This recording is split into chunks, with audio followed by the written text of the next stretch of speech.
Assalamualaikum warahmatullahi wabarakatuh. Anak-anakku sekalian, gimana kabar kalian sekarang? Tentunya Bapak dan Ibu guru berharap kalian semuanya dalam kondisi sehat walafiat seperti di bulan suci Ramadan ini.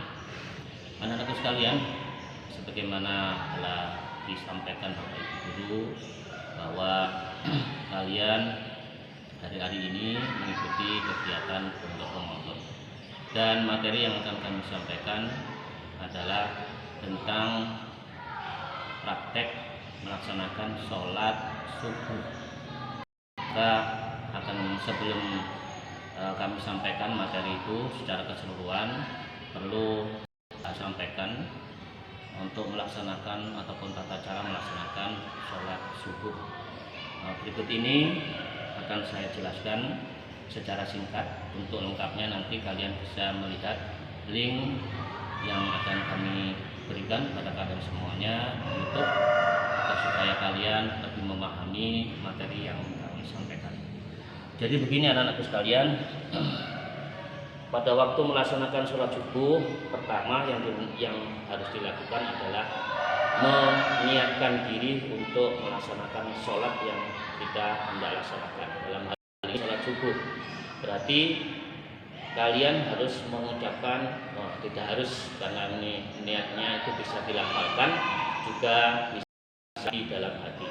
Kalau dilafalkan secara bahasa Arabnya berarti Bismillahirrahmanirrahim, usolli fardhus subhi raka'ataini mustaqbilal qiblati imaman lillahi ta'ala. Itu kalau kalian menjadi imam.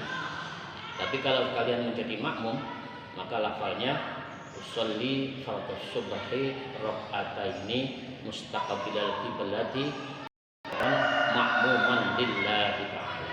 Tapi jika dilakukan secara sendiri munfarid, tidak berjamaah, kalian lakukan sendiri, maka niatnya usolli fardhus subhi raka'ataini lillahi ta'ala. Tapi jika kalian tidak bisa bahasa Arabnya, maka kalian cukup tatkala mengangkat tangan takbiratul ihram, kalian mengucapkan lafal niat di dalam hati. Ya Allah, saya berniat mendirikan sholat subuh lillahi ta'ala. Untuk selengkapnya bacaannya begini: Bismillahirrahmanirrahim, usolli fardhus subhi raka'ataini lillahi ta'ala. Maka Allah, tatkala kalian mengangkat tangan ini, lafal kalian ucapkan dengan lisan, dalam hati menyebut niatnya. Jadi boleh dibaca seperti ini: usolli fardhus subhi raka'ataini lillahi ta'ala. Allahu akbar. Tatkala mengangkat tangan inilah kalian dalam hati niat nawa itu mendirikan sholat subuh raka'ataini, 2 rakaat lillahi ta'ala. Allahu akbar. Setelah itu membaca doa iftitah.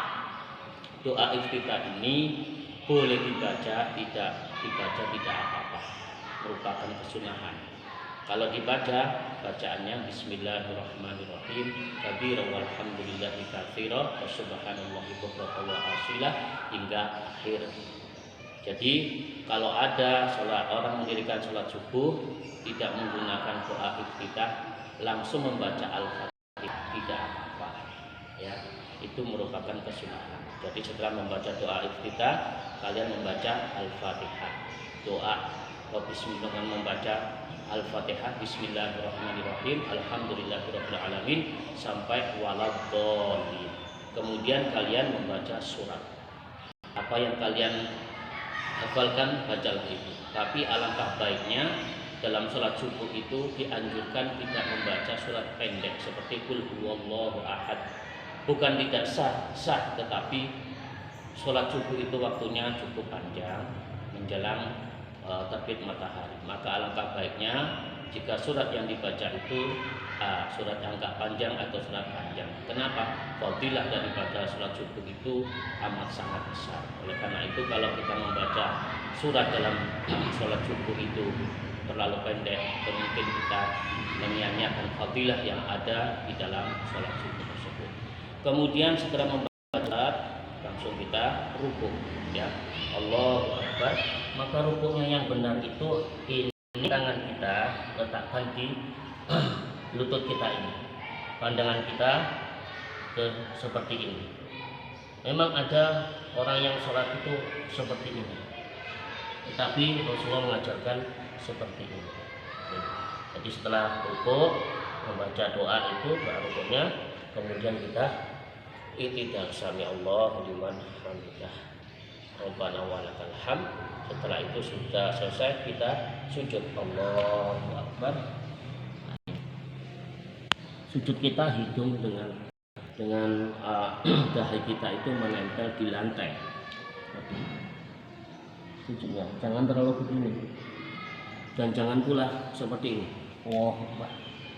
Tangannya bukan seperti ini, tapi tangannya seperti ini.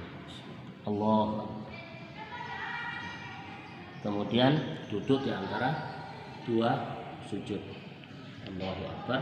Kemudian tadi Allahu Akbar. Setelah membaca doa sujud, kita lanjutkan Allahu Akbar. Ingat anak-anak, pandangan kita waktu kita sholat itu di lantai, bukan sambil melihat-lihat begini. Ya, itu supaya kita khusyuk kepada Allah Subhanahu wa taala dalam melaksanakan sholat kita.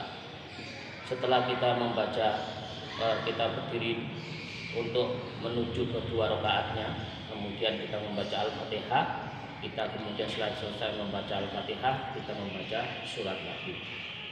Jadi surat itu boleh surat apa saja yang kalian hafal, tapi alangkah baiknya kalau surat subuh itu dibacakan surat yang agak, yaitu rukuk, Allahu Akbar.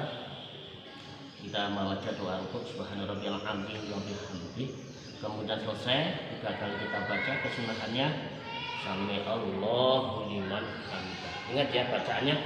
Bedanya semua antara gerakan-gerakan sholat itu cuma pada waktu kita berdiri dari rukuk.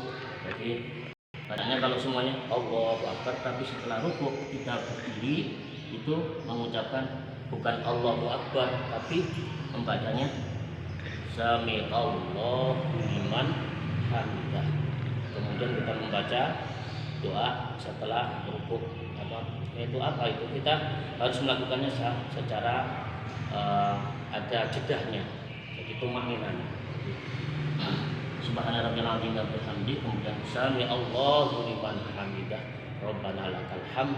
Boleh singkat atau dibaca lengkap, Rabbana lakal hamdu mil'us samawati wa mil'ul ardi wa mil'u ma syi'ta min syai'in ba'du. Kemudian kita membaca doa Allahumma hdini fiman hadait wa 'afini fiman 'afait. Itu kalau kita diri sendiri. Jadi kita salat sendiri berarti bacanya Allahumma hdini fiman hadait. Tapi kalau kamu menjadi imam, Allahumma hdina fiman hadait wa 'afina fiman 'afait, dan seterusnya. Ya, ini boleh dibaca, boleh tidak. Bagi yang kita sudah sering mengistiqomahkan membaca doa kunut ini, maka alangkah baiknya sholat subuh kita melakukan sholat dengan membaca doa kunut. Tetapi kalau kita umpamanya diminta jadi imam, katakanlah di Muhammadiyah, maka kita harus menyesuaikan diri. Karena di sana tidak menggunakan kunut, maka kita pun harus tidak menggunakan kunut. Kalau kita menggunakannya pada waktu kita mengimami di saudara kita yang berpaham Muhammadiyah itu, maka akan menimbulkan kegaduhan, akan menimbulkan keributan. Karena mereka biasa tidak menggunakan kunut, sedangkan kita jadi imamnya di kelompok mereka kok kita menggunakan kunut. Begitu juga sebaliknya. Seorang Muhammadiyah katakanlah begitu tidak menggunakan kunut, tapi dia diminta menjadi imam di orang yang biasa membaca kunut, maka dia harus berbesar hati menggunakan atau membaca doa kunut pada waktu melaksanakan sholat subuh. Kemudian setelah selesai membaca doa kunut, kita lanjutkan sujud, Allahu Akbar. Maka bacanya sebagaimana biasa, subhanallah wa bihamdihi, boleh. Kemudian kita duduk di antara dua sujud, Allahu Akbar. Kemudian dilanjutkan sujud lagi, Allahu Akbar. Kita membaca subhanallah wa bihamdihi, subhanallah wa bihamdihi, subhanallah wa bihamdihi, Allahu Akbar. Nah, ini duduk kita maka posisi kaki kita ini kita tekuk seperti ini, kemudian ini bukan begini tapi ini ditekuk seperti ini, kemudian jadi bukan seperti ini tekuk begini ya. Kemudian kita membaca at-tahiyatul mubarakatus shalawatut thayyibatulillah, assalamualaikum ayuhan nabi wa rahmatullahi wa barakatuh, assalamu alaina wa ala ibadillahi sholihin, asyhadu an la ilaha illallah. Ini. Tapi kalau kalian memperhatikan sholat itu ada orang yang sholat seperti ini, bergerak-gerak tangannya begini, ya, jangan disalahkan. Bahkan ada juga yang begini, ya, asyhadu an la ilaha illallah. Biarkan mereka mempunyai paham sendiri. Asyhadu an la ilaha illallah wa asyhadu anna Muhammadar Rasulullah. Allahumma sholli ala Muhammad wa ala sayyidina Muhammad kama shallaita ala sayyidina Ibrahim wa ala sayyidina Ibrahim wa barik ala sayyidina Muhammad wa ala sayyidina Muhammad kama barakta ala sayyidina Ibrahim wa ala ali sayyidina Ibrahim fil alamin innaka Hamidum Majid. Assalamualaikum warahmatullahi. Assalamualaikum warahmatullahi.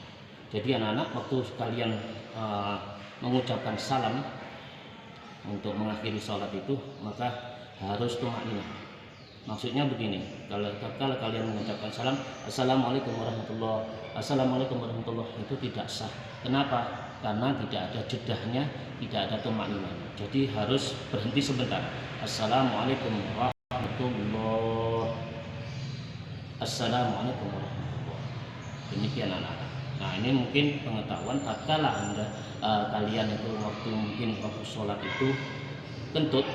Nah, tatkala kentut tapi kentutnya setelah salam assalamualaikum warahmatullahi, ini belum selesai salam kedua kalian kentut, maka sah hukumnya karena yang kedua ini kesunahan. Jadi itu pengetahuan tambahan. Tatkala kalian waktu sholat kemudian kok tiba-tiba ingin buang angin atau kentut, maka tatkala jika kentutnya itu keluar sebelum salam maka batal. Tapi kalau sudah selesai assalamualaikum warahmatullahi kemudian mau salam kedua kok buang angin atau kentut, maka sah sholat.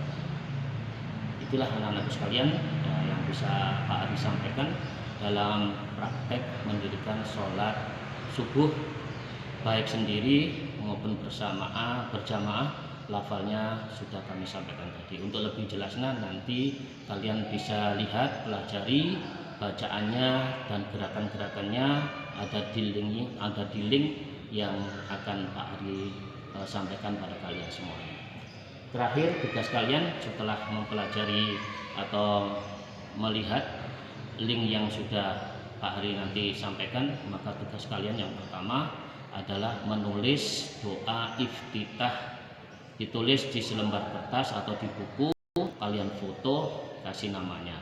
Yang kedua, kalian mempraktekkan sholat subuh tersebut di foto, atau kalau memang kalian berkenan bisa divideokan, kirim ke grup seperti biasanya. Demikian anak-anakku sekalian yang bisa Pak Ari sampaikan mengenai materi Pondok Ramadan. Jika ada kekurangan, ada kesalahan, mohon maaf yang sebesar-besarnya. Akhirul kalam, assalamualaikum warahmatullahi wabarakatuh.